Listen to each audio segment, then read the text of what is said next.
Twilight Registry, Case File 11139. Incident Classification, Unlocated Correspondence. Subject, Delia Achterberg, 37. A secondary school librarian living in the town of Pendross, in a rental apartment she has occupied for 3 years and has never entirely liked. Her mother, Delia Achterberg, died 6 months before the voicemail arrived. Cardiac event. Sudden. The kind that doesn't announce itself. Delia had been told the night it happened. She drove 2 hours to the hospital. Her mother was already gone when she arrived. These are the facts she gave the registry when she contacted us. She was very precise about the timeline. She said, "I want you to know exactly how long she has been dead, because I think it matters." The voicemail was received at 11:22 p.m. on a Thursday, while Delia was asleep. She did not hear the phone. She found the notification in the morning, saw that it was a missed call, saw that the number was unfamiliar, and almost dismissed it before the transcription preview loaded. The transcription read, in part, "It's me, sweetheart. I found the place I've been looking for all this time. You can still come visit, but you need to come before the address." The transcription cut off there. She played the full voicemail immediately. Her mother's voice. Unmistakably, unambiguously, her mother's voice. The particular way she said sweetheart, 2 syllables that compressed slightly on the second one. A small intimacy Delia had loved her whole life. The voice said, "It's me, sweetheart. I found the place I've been looking for. You know how I always said there was a house I was trying to find? I don't know how I know that's what it is, but I know. You can still visit. It's real. It's warm inside. Come, before the address changes though. I think addresses here don't stay the same the way they do for you. I think I'll still be here, but I can't promise you'll know how to find it. I love you." I'm all right. That was the entire message, 41 seconds long. Delia listened to it 6 times before she called the number back. No answer. No voicemail. No ring. The call connected and then held in open silence for 30 seconds before disconnecting. She looked up the number. The area code was correct for the region. Her region. Her town. The prefix was correct for a landline registered to Pendross or the 2 adjacent townships. She ran the full number through a reverse lookup service. The result. The number was associated with a landline at 15 Callow Street, Pendross. She knew Callow Street. She had driven down it hundreds of times. It was 4 blocks from her apartment. It was a residential street. Older homes, mostly owner-occupied, a few rentals, the kind of street that hadn't changed much since the 1960s. She knew there was a number 14 and a number 16. She had never noticed a number 15. She drove to Callow Street the morning she received the voicemail. There is no number 15. Between 14 and 16, there is a gap. A narrow space, perhaps 4 feet wide, perhaps 5, bounded on each side by the brick walls of the 2 adjacent houses. The gap is deep. If you stand at the sidewalk and look into it, you can see approximately 12 feet before the angle cuts off the view. There is a concrete path on the ground, partially obscured by moss.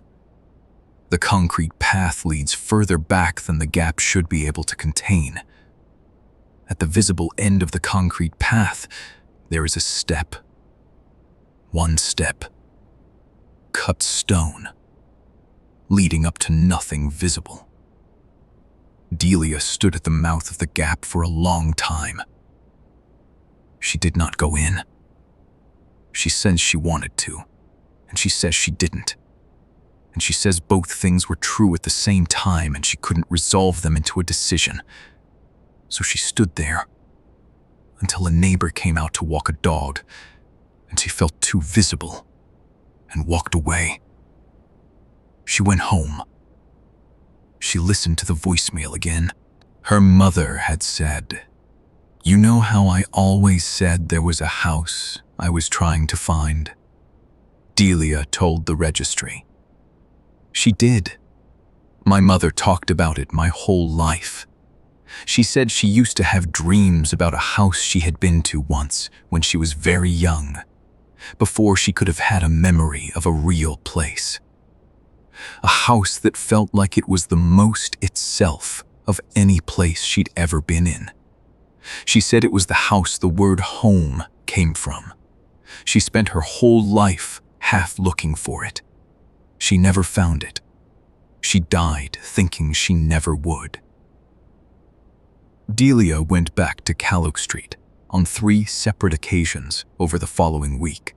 On the 4th visit, she went into the gap. She says it was an ordinary morning, overcast, midweek. She had told herself she was only going to walk to the stone step. She had told herself this was for documentation, for the registry, which she had by then contacted, and to which she had already submitted the voicemail recording. She is honest enough to admit she was also going because she wanted to be closer to something that had her mother's voice attached to it.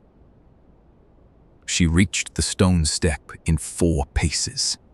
The gap was longer than it looked from the street, perhaps 20 feet to the step. She says the brick walls on either side felt closer once she was inside, but she can't confirm they actually were. She reached the step. The step was cut stone, worn smooth in the center, the way steps get worn when many feet have used them for many years. Above the step, there was a door. She did not know, standing at the street, that there was a door. From the street, there appeared to be nothing above the step. Standing at the step, there was a door, painted dark green. The paint cracked along the upper corner. The brass knocker dull. The number 15 screwed to the wood in the same style as every other address number on the street. She knocked. No answer. She tried the handle. Unlocked. She says the inside was warm, even though it was a cool morning, and there was no reason for an unoccupied, narrow structure between 2 houses to be warm. The interior was a single room, roughly the dimensions you would expect from the gap width and an unknown depth. But the room was longer than the exterior suggested, furnished sparsely. A chair, a small table, a lamp, unlit but warm to the touch. A window in the far wall that looked out on something she can't describe precisely. Not the alley behind the houses, not a yard. Something else. Something that had the quality of a late afternoon light source, even though it was a gray morning. On the table, a coffee cup, half full, still warm. Her mother drank her coffee in the same specific way, with the same amount left at the bottom. Cup always set precisely in the center of whatever surface held it. Delia looked at that cup for a long time. She did not find her mother in the house. She did not hear her mother's voice again. She walked through the room carefully. She touched the chair, which was the same texture as a chair her mother had owned. She touched the lamp. She checked the window. She looked for a door at the far end, There was no door.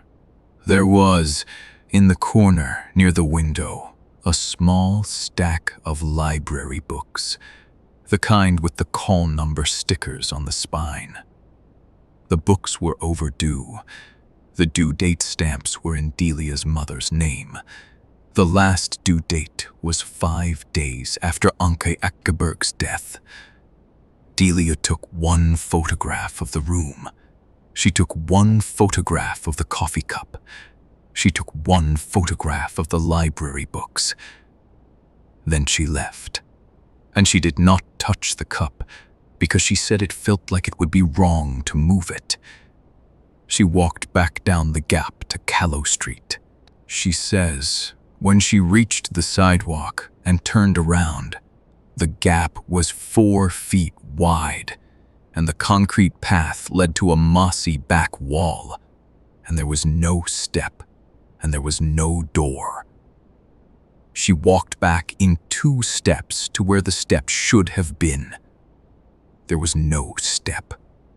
The gap ended at a brick wall approximately 8 feet in. She has returned 6 times. The step has appeared twice more. The door has been unlocked both times. The room has been slightly different each time. Same furniture, different arrangement, a different book on the table, a different coat hung by the door.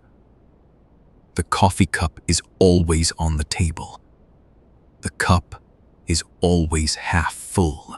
The cup is always warm. She has never encountered her mother inside. She has never heard her mother's voice from inside the house. The voicemail submitted to the registry has been authenticated.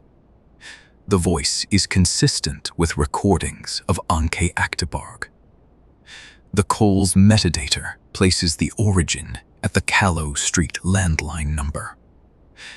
Pendross telephone infrastructure records show that number was decommissioned 18 years ago. There is no current carrier for that number. The call was made regardless. The registry has attempted to inspect the site. On 2 independent visits, the step was not present. On 1 visit, the step was present, and the team lead entered. She confirms the room. She confirms the warmth. She confirms the window with the quality of light she found difficult to describe. She says it felt like the end of a good day. The library books have been confirmed by the Pendross Public Library as part of a collection checked out on Delia Achterberg's card. The card was cancelled upon notification of her death. The books were marked lost. They are still in the library system as lost. They appear to also be, simultaneously, in a room between 14 and 16 Callow Street, warm to the touch. Case file 11-13-9 remains open. Delia Achterberg continues to visit. She told us, "It's not frightening. I know it should be, but the cup is always warm, and the room is always warm, and something about it feels like she's just stepped out, like I almost got there in time." We do not tell her she is wrong. We do not tell her she is right. We document that the address has not yet changed. We check the gap on Callow Street quickly. The stack is not always there. But when it is there, the door is unlocked. The Twilight Registry. We document what the world refuses to name.